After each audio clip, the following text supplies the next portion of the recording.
The beauty of the 5 profit drivers is it gets you thinking about the money.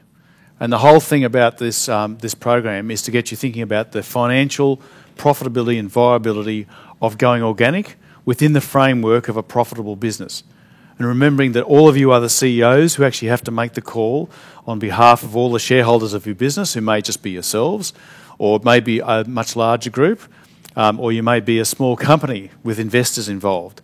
So money is going to be very important to them. So what we're looking at doing for the rest of the afternoon is just doing a regroup and recap to do more personal work, so that when you leave today, you'll have a sense of the things you need to do. We're taking you back to those 3 work-ons again to define what those very specific things are that need to change. So let's just regroup back on our 5 foundational steps, and then I'm going to get you to do some personal work in a minute to regroup and recap on them, because there's a lot you will have learned during the day that you want to think about. So, the end in mind. We've talked already about the fact that often a vision is very difficult to come to grips with, and it's a changing and evolving process over time, which is fine. Again, what we want you to do, though, is look at the end in mind and look at it very much from the point of view of the products, markets and customers. What's the marketplace telling you? What are the other opportunities in the marketplace? So, for example, there's some clients that we're working with at the moment, and they've actually got a 10 to 15 year plan. And their 10 to 15 year plan is ultimately to move into Asia, and that's actually part of the 3 to 5 year plan. So they're doing a lot of research to define exactly what marketplace they want to focus on, which customers, and therefore what product. So they're actually looking at it from the end in mind being which are the high value customers. So for them, it might be some of the very wealthy people in China living in gated communities who say, I want fresh, healthy, natural product that's organic and I'm prepared to pay a premium. Or it might be a supermarket in Singapore, or it might be a consolidator in Singapore. It doesn't really matter to them, because they're asking themselves the profit question, which is where's the most money in the least time with the least hassles and over the long term. So that's their end in mind.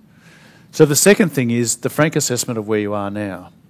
And so again, we talked earlier today about the idea of confront, the resistance to looking at these sorts of things that are staring you in the face because of all the things that might emerge in terms of what's working and what is working and what's not working, and what I should have done differently. So it's all the should have dones. But then, as we're CEOs, we actually have to take that stock take and look at it squarely in the face and say, what do I need to do differently? So step number 3 in the foundational steps, particularly if you're looking at an organic enterprise or fine-tuning your organic enterprise or entering an organic enterprise, is what are those work-ons? Being very clear what those work-ons are. And then step 4 is just to get started. And so the work-ons are saying, what's maybe the simple and the easiest first step that I can focus on? And then step 5 is to actually be able to test and measure the whole thing unambiguously. So let's look at it from the point of view of a website, for example, because this is a very simple example of testing and measuring. So if you've got a website that's functional, you can have all these analytics that tell you how many people have clicked on your website, how many people have jumped through each element of the website, and then you can actually make an assessment of what's working and not working. Then if you decide that there's something that's not working, you can adjust it accordingly, because you've actually got some data on which to base your change. So what we're talking about in step 5 of these 5 foundational steps is having some data or some information of some description to be able to measure your level of success in achieving what you want to achieve. So that's what these 5 foundational steps are. Being very clear about what the end is, defining where we are right now, looking at the things that need to be done differently, getting started, first simple step, and then adjusting according to statistics, not gut feel. I mean, gut feel does come into it, but at the end of the day, we actually need some data on which to make those decisions. So the next slide takes us back to where we were earlier today. So if you'd like to go back to page 9 and look at your 5 foundational steps and think about what has gone on during the day today, look back at what you wrote earlier, and if you didn't write anything, that's fine, and just start to make a few notes again about some of these things. This may seem to be laborious or somewhat arduous.